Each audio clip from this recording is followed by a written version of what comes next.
Hello everybody, welcome. I'm No02 and thank you for watching this video. A new update. We're being spoiled. So many updates. Very exciting. Love the transparency from the devs. Super awesome. And this update is coming soon. Super soon.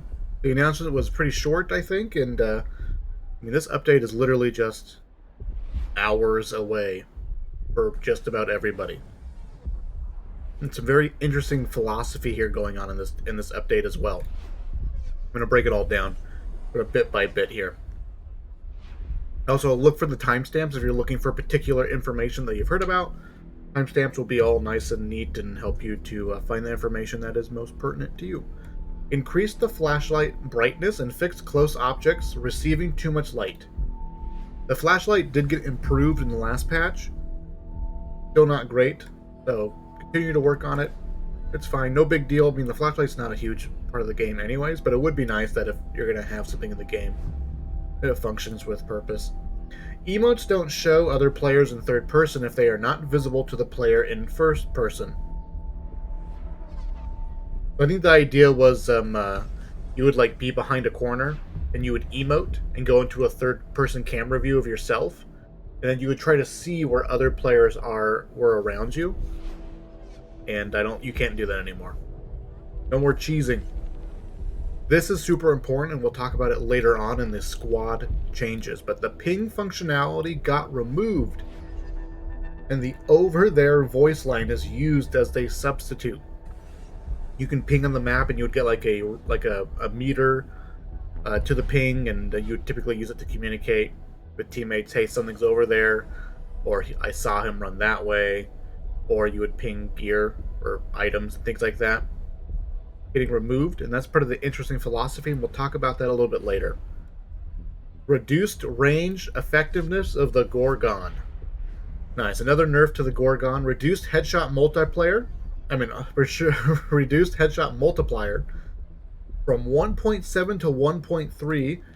Damage is now progressively reduced over long distances, down to 70% damage at 50 meters. And 50 meters actually isn't that far, it feels like a lot of the times. So just more nerfs.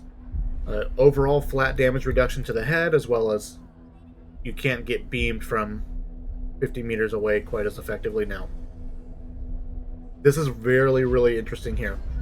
Adjusted the MMR values of players that squad up to reflect their choice of playing as a squad. The more players, the higher the MMR multiplier. The MMR is based on the median loot you evac with. So if you don't know this, and I didn't know this until reading this update, and then I had to do some research, there is an MMR rating in the Cycle Frontier. It is based off of how much loot that you successfully extract with, and whether or not you successfully extract at all. If you get foamed, obviously it's going to affect your MMR. The idea in general is that if you extract, you got lots of juicy loot, that's going to bump up your MMR. If you get foamed or extract with less loot, it'll probably take your MMR down. And sort of over time, over many matches, you'll have an average MMR that sort of be assigned to your account. And if you go above your average, your MMR increases. If you go below your MMR, it will decrease. And that's sort of just the general gist of how MMR works. Just about every game.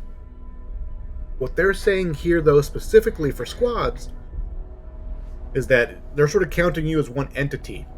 And that if you're going to squad up, your MMR will be averaged, I believe, between the three players to some extent. The three players' MMRs will all be taken into account. And then that sort of average in some way or another will then be multiplied if you're in a duo or a trio. What exactly that multiplier is, I don't really know. They haven't really elaborated on that. The idea is that if you're going to be in a squad, you're either going to be fighting solo players who have really high MMRs, players that the game perceives to be capable of taking on a squad, or you'll be fighting other squads of similar skill level. That's sort of the idea here. The idea is that they're trying to get squads to fight squads more regularly, as well as have squads fight better solo players on average. So that way, if you're a solo player and you feel like you're always getting destroyed by squads, when you are a solo player and you end up running into a squad, typically it's because the 3 members of that squad individually have significantly lower MMR than you. That's sort of the gist here, is that if you're a solo player, you're going to run into squads of occasionally, still, we're still going to run into squads, but the players in that squad should have lower MMRs than you, but combined, their MMR is close to yours. And that's sort of the idea of trying to get squads of varying skills to fight the appropriate skill leveled solo. Very interesting take on it, I think. When I was sort of stepping away from the squad stuff, I think, right? Is there more squad stuff? I can't remember. No, that's it for the squad stuff. Let me talk about the ping and why this is important. I'm going to post a link to a developer blog for this game where they talk about their understanding and philosophy of the squad-based combat stuff. Because they don't want to split their player population. They don't want to do solo or squad queues and things like that. So they're trying to find more interesting, more creative ways to fix the 1v squad thing. I don't want to say problem, because I actually don't think it's a problem at all.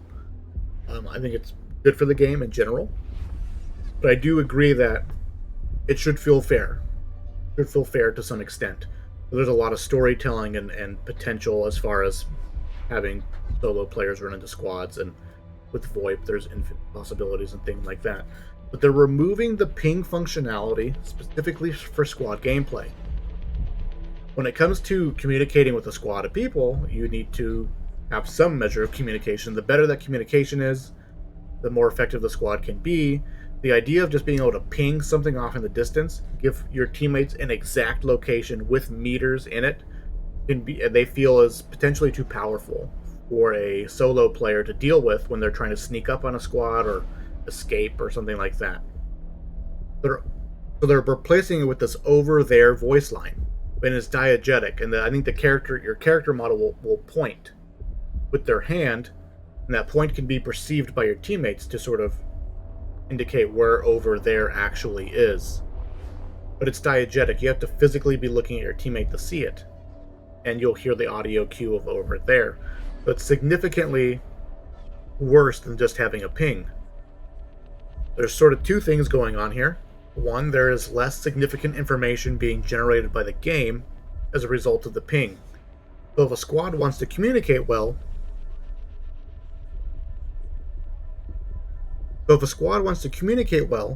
they'll need to use actual voice comms to do so. And they'll still be able to use the compass. Instead of pinging something and going, hey, there's a player over there. Instead, voice comms are going to sound like, hey, 215, I saw a player running left, over there. Right? Like, oh man, at northwest, I saw something. So I think for the most part, this is actually not a big deal as far as combat and squad stuff going on and whatnot, right? But it's still an interesting way to perceive how you can potentially nerf a squad as far as their ability to communicate information to each other in a given situation and match. Also, too, because this is being replaced by a diegetic voice line, something that you could hear in-game, sort of like footsteps, this potentially gives a solo player more audio cues, more information for them to use if they happen to be in close proximity. You're running around crates and boxes and in and out of houses, and then somebody says over there, you can hear where they are to some extent. And so again, this is only really going to affect squad play for the most part. And I think it's going to be pretty minimal. I think the biggest deal with removing the ping is actually pinging items. You might be running around in a facility and ping, oh hey, I found the copper wire that you are looking for. I pinged it for you. So you have to communicate more clearly where a particular item might be, wherever your squad is, for people to run over and find it.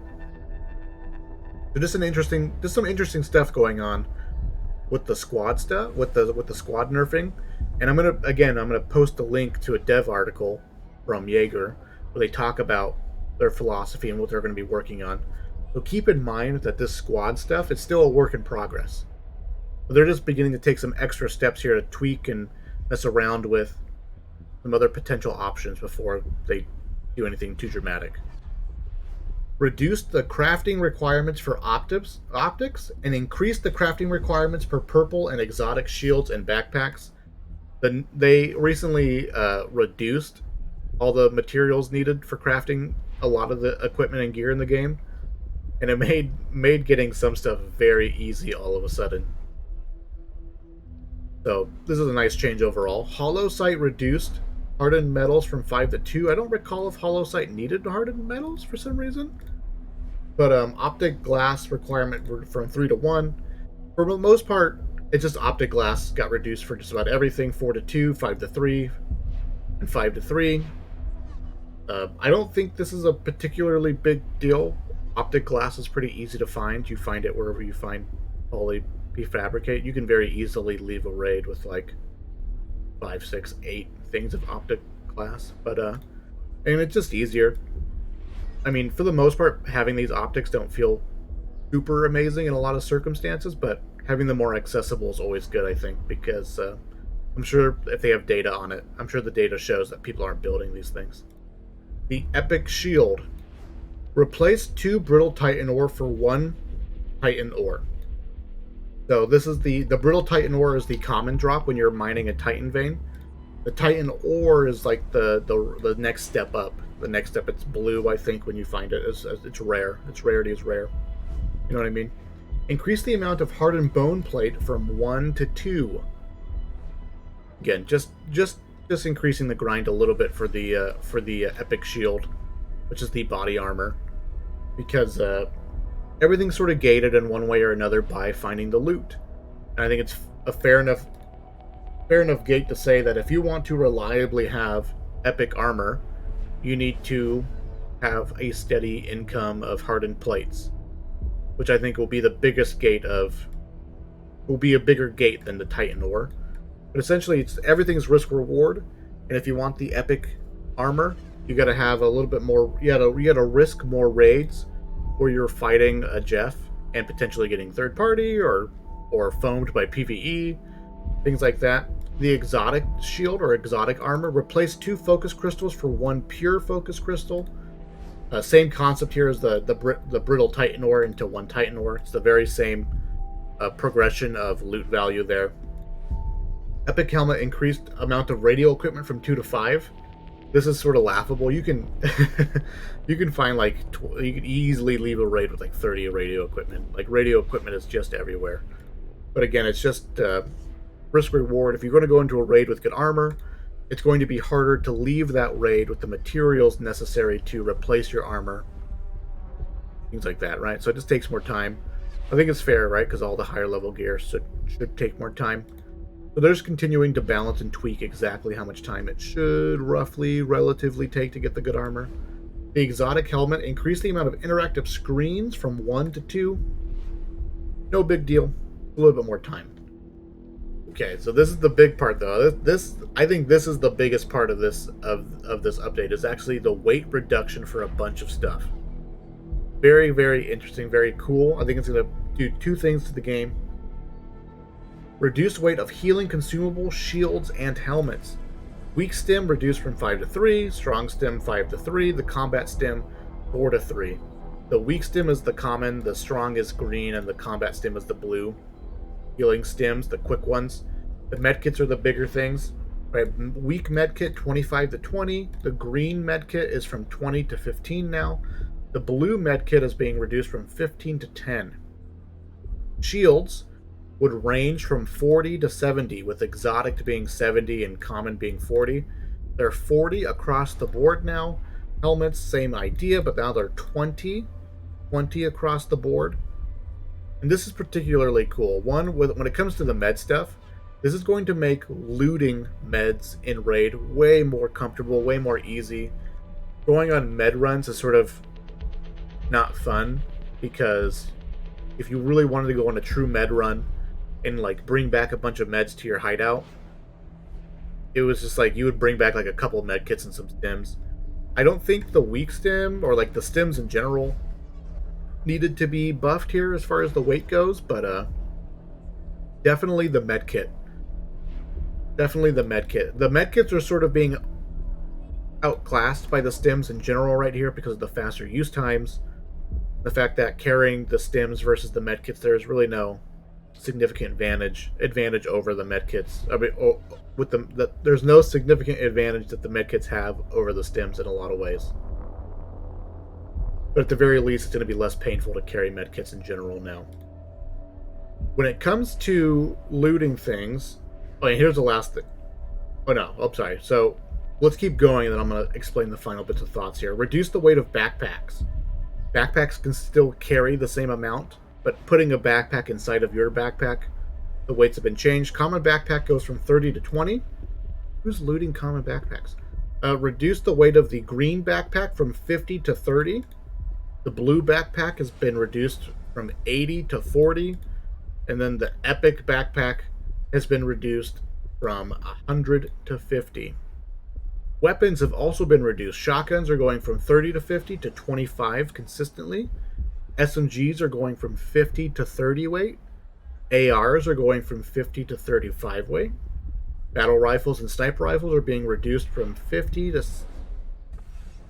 60 across the board to just 50. So not really much change there. Special ammo being reduced from 1 per ammo to 0.3 per ammo.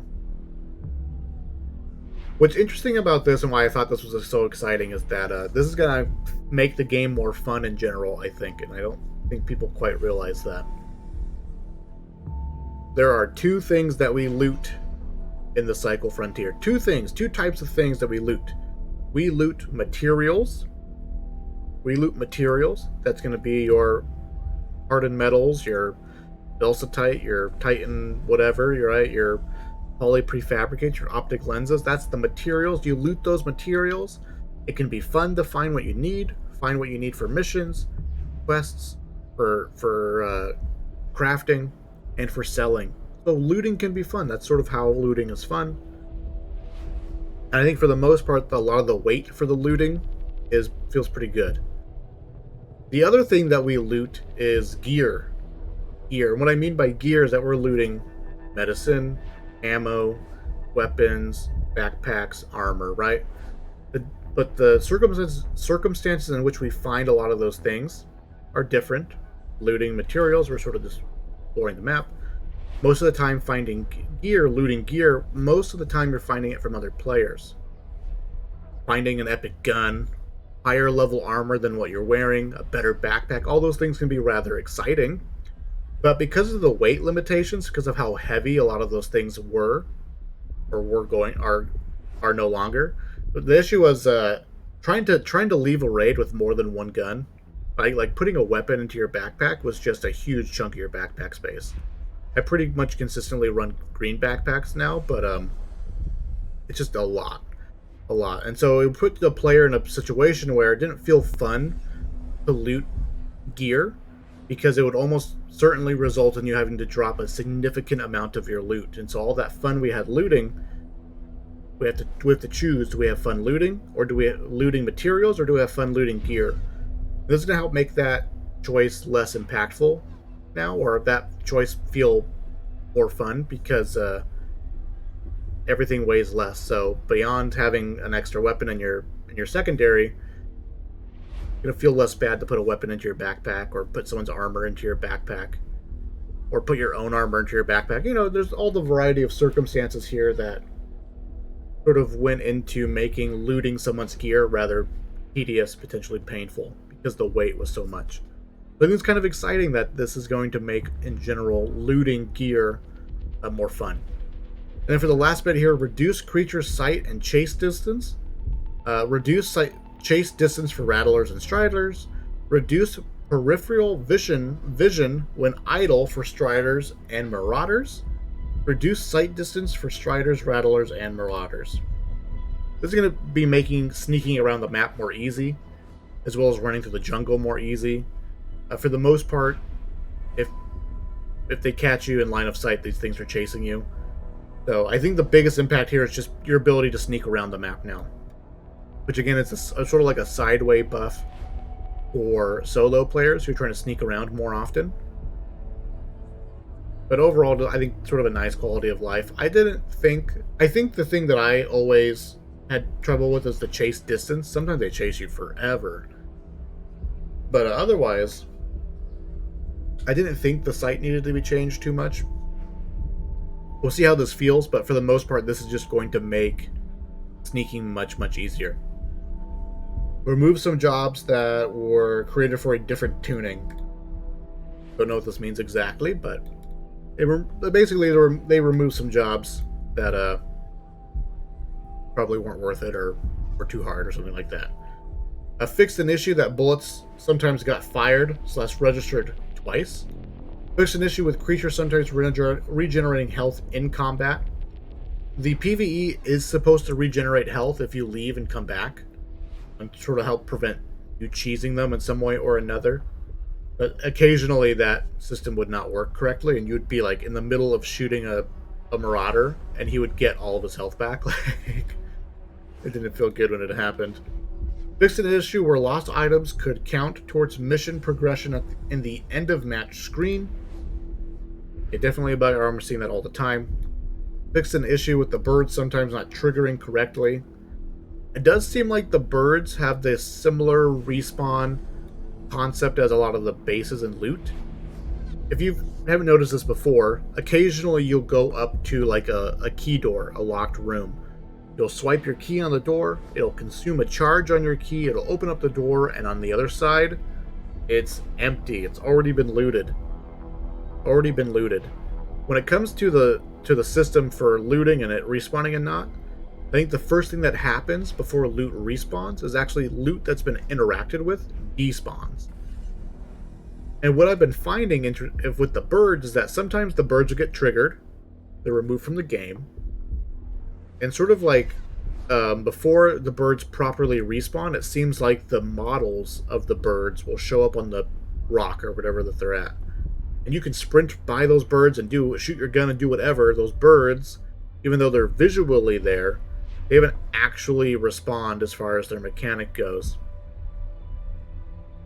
So I wonder if this is going to fix that particular problem, because birds would reappear visually before they would actually be triggerable.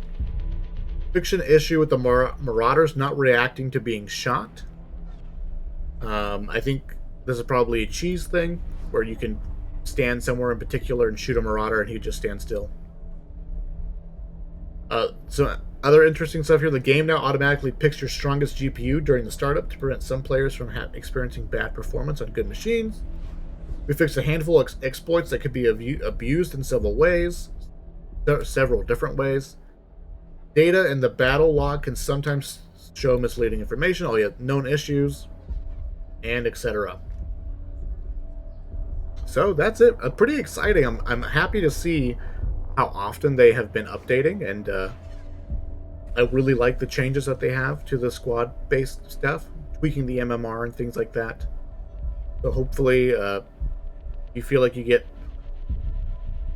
pitted against a bunch of squads all the time. Hopefully that should begin to reduce over time as the MMRs begin to continue to be tweaked and changed over time as players, extract or not extract throughout their gameplay. So cool stuff. Let me know what you guys think in the comments about this update. I think some really interesting steps. I think in general steps in the right direction, and I think looting overall is going to be more fun now. Not that it wasn't fun before, but it's going to be way, way easier to loot medicine as well as player gear now that all the weight has been reduced. Thank you guys for watching. I appreciate it, and I will see you in the future.